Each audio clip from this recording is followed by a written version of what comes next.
Pe vremea lui Napoleon Bonaparte a existat un matematician absolut extraordinar pe nume Poincaré. El a fost soldat în armata lui Napoleon, s-a dus în Rusia, unde au murit o grămadă de oameni pentru că acolo gerul din Rusia și echipamentul francez nu se potriveau. La mulți le înghețau ochii în timpul nopții, iarnă dură de tot, și rămâneau orbi. Atât era de fric să le înghețe ochii. Poincaré a avut, între ghilimele, norocul, pentru că a fost luat prizonier de ruși și aruncat într-o ocnă nenorocită, în care trebuia să sape cu târnăcopul. Nu știu ce minerale scotea de acolo, dar frig, umezeală, păduchi, mizerie, foame cumplită. Oboseală fără margini, pentru că acolo erau carne de tun, deci nu mai contau. În perioada aia îngrozitoare, l-a cunoscut direct pe Dumnezeu și a descoperit geometria proiectivă. Geometria proiectivă, pe vremea aia, continuă și acum, vom vedea imediat. Pentru că devine extrem de interesant. Extraordinar de interesant. După ce a fost eliberat, a fost angajat de Napoleon al III-lea pe construcție de drumuri și poduri. Dar n-a mai descoperit mare lucru în continuare. Atunci însă, în mizeria cea mare, a descoperit. Ce o să vedeți acum. Deci astea sunt bucățile luate din genomul Universului, pe care la o analiză, pe care am mai făcut-o parțial, vedem cum merge în continuare. Acestea sunt pattern-urile existențiale. Ele spun lucruri. De exemplu, acesta spune că intrarea de date conduce direct la baza de strategii, care conduce direct la evaluarea evenimentelor, care conduce direct la acțiuni imediate, care conduce direct la evaluarea câștigurilor și pierderilor, care conduce la evaluarea rezultatelor și direct la problemele existențiale care duc la ce trebuie făcut. Asta este experiența din pușcărie, experiența dramatică în care trebuia să supraviețuiască. Poincaré. Acolo depindeai de un dumicat de pâine sau de mucegaiul pe care îl mâncai. Următorul. Vedeți, este mult mai lejer. Intrarea de date conduce direct la modul de a fi educat înainte. Dacă ai fost un om educat, Poincaré a fost un om educat, care îl duce direct la ce trebuie să ai ca experiență.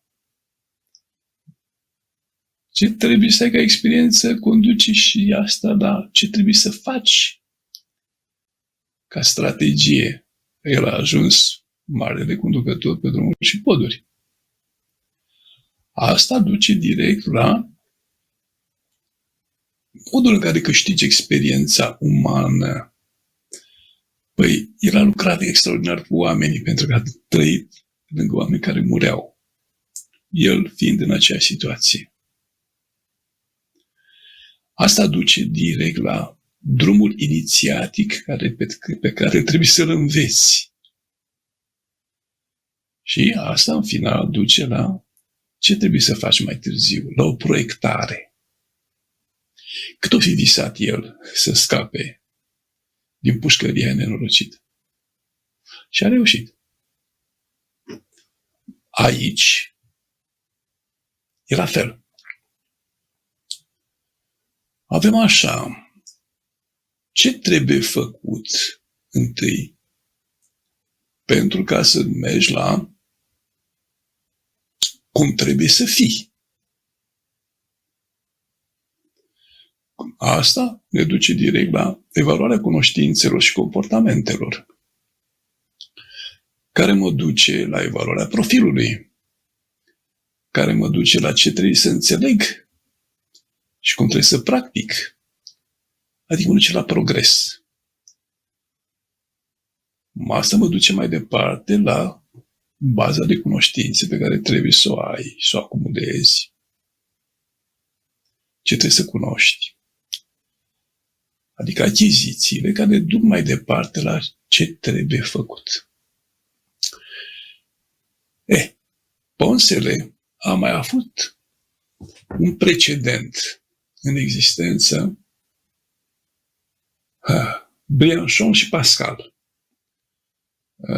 Blaise Pascal a trăit mai înainte de Napoleon, dar și Briançon. Ei au fost de asemenea pe baza geometriei proiective. Dar aici apare un lucru foarte interesant. Diagrama unicursală, asta MOV, pe care a avut-o la bază, are niște puncte de intersecție ciudate. Da? Deci, una dintre teoremele geometriei proiective ne vorbește despre coliniaritatea anumitor puncte. Aici sunt puncte coliniare. Aici sunt puncte coliniare. Aici sunt puncte coliniare. Aici sunt puncte coliniare. Să vedem ce înseamnă aceste linii. Pentru prima, semantica, semiotica și simbolica intersectează direct diagrama unicursală existențială. Adică tu tot timpul trebuie să fii atent la ce spui, cum vorbești, ce semnifică.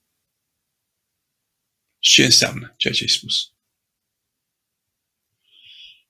Dincoa, semantica, semiotica și simbolica caracterizează diagramul unicursală existențială în zona necesităților zilnice. Țineți minte ce vă spuneam?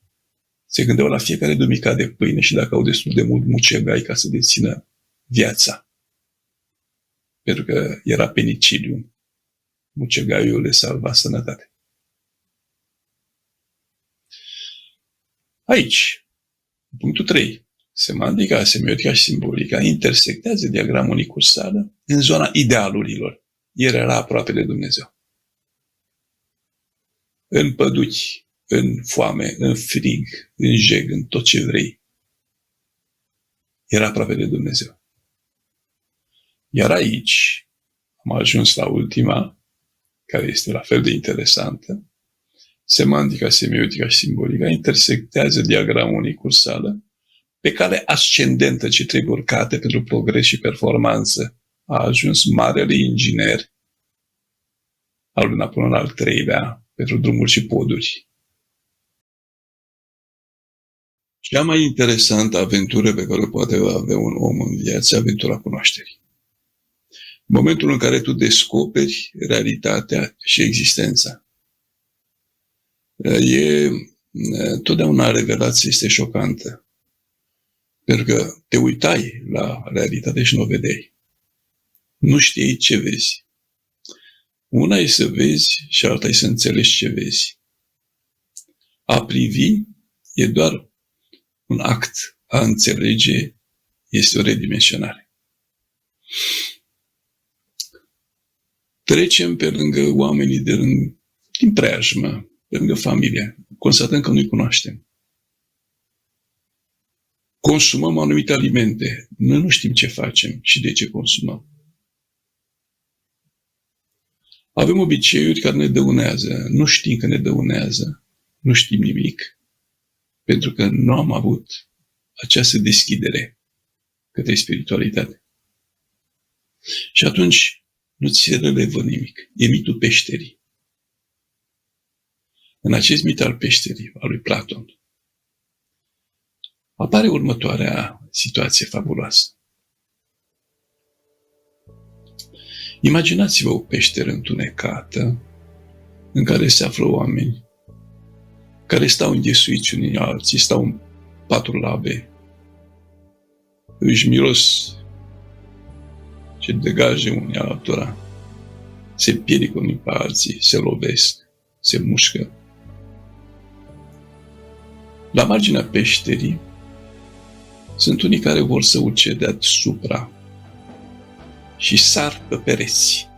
Dacă cei de lângă ei îi simt, îi prind de picioare și trag înapoi pentru că le e frică. Dacă nu îi simt, au fost discreți, se agață de pereți și încep să se prindă de fiecare asperitate ca să iasă deasupra.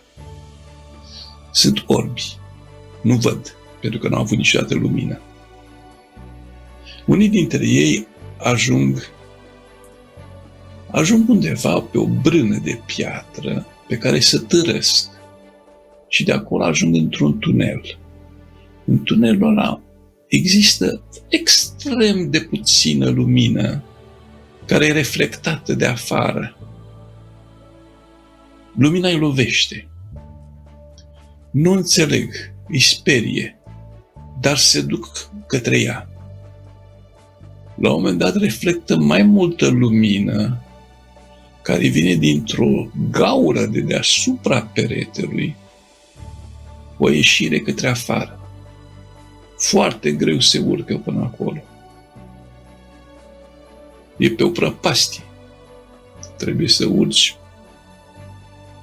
ca alpiniștii, ținându-te de fiecare bucățică de piatră.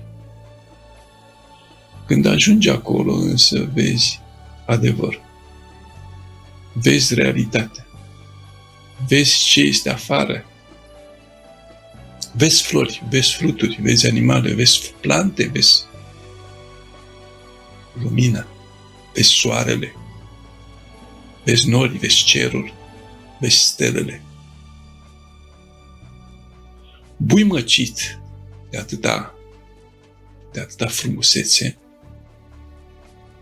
spui celor care sunt în spatele tău ce vezi.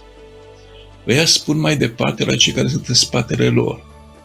E telefonul fără fir, care ajunge până la urmă la cei care sunt în beznă. Acolo totul se deformează, se interpretează.